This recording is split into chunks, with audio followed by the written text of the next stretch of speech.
কি হল ৰৈ গলা যে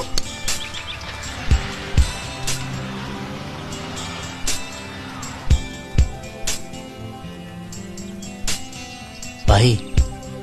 অলপ আহাচোন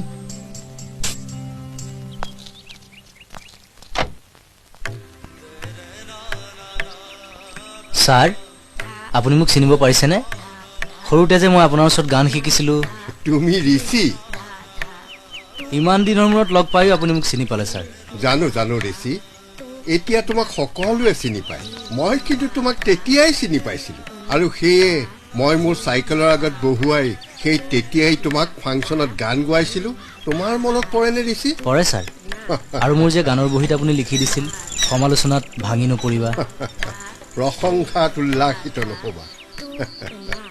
পিছে এওঁ মানে ছাৰ মোৰ তোমাৰ ঘৰৰ মানুহজনী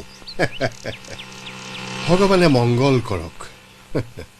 ছাৰ আপোনাৰ ঠিকনাটো মোক দিয়ক মই নিজে গৈ আপোনাক ঘৰৰ পৰা লৈ আহিমগৈ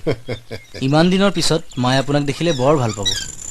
মোৰ ঠিকনাটো দিলেও তুমি মোৰ ঘৰ ক'ত বিচাৰি উলিয়াব পাৰিবা আমাৰ গলিত মানে আমাৰ গলিৰ ৰাস্তাত তোমাৰ এই গাড়ীখনো নোসোমাব আৰু মই গান শিকাই ফুৰা মানুহ এই তোমাৰ ঠিকনাটো দিয়া কিবা কৰি মই তোমাৰ ঘৰটো উলিয়ামগৈ দিয়া